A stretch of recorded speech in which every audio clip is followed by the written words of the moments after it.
So when you cure an oven, you can hear I'm inside the oven right now. But before you even start, Mara gives you complete instructions on how they suggest to do this.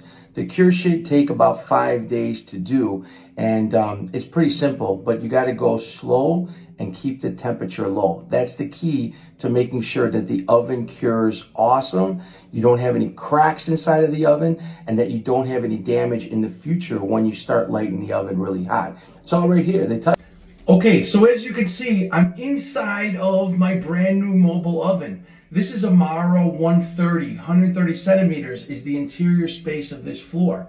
It doesn't matter what size the oven is, the curing process is always going to be the same. On day one today, what I'm going to do is I'm going to start with 2 logs. I'm going to take a bigger log that I have here, set this as the bottom, and then on the side, I've got a thinner piece of wood. I'm going to set this on top just like this. By doing this, I'm allowing air to get underneath here, which will keep this fire nice and lit. And the goal on day one is not to get a very hot fire. The goal on day one is to get this so it lights, it completely burns down, and you're going to wait until it burns to a point where you don't see any more fire or coals. At that point, close the oven door, and you're ready to come back the next day for day 2. On day 2, you're going to start the exact same process with 2 logs. But once this burns down, all you're going to do is take 1 more log, add it on top, and you're going to continue burning. So the burn is going to happen longer. Your temperature is still not going to be very hot, but it's going to be longer lit, allowing any excess moisture to dry up inside of here.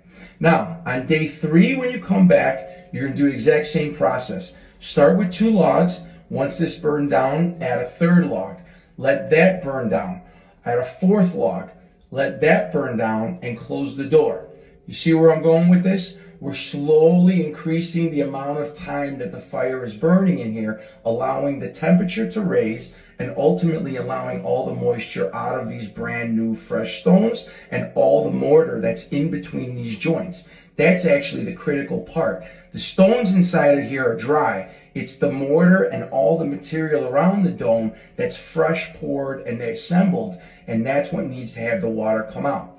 Now, when you come back on the 4th day, the 4th day is the big day here, because that's going to be when you decide how high you want this temperature to go. And this is going to be your average working temperature of your oven.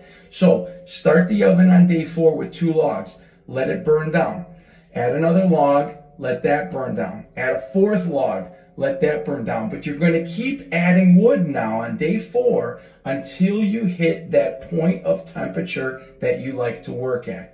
Then, once that's all done, you've hit your temperature, let all the fire burn down until you don't see any more red coals or flame, and then stop the oven, keep the door on the oven. On day 5 now, you're ready to operate like a fully functional oven, and it's as simple as that. It's not rocket science, guys. They've been doing this for hundreds of years, and so can you. I hope you learned something. Ciao!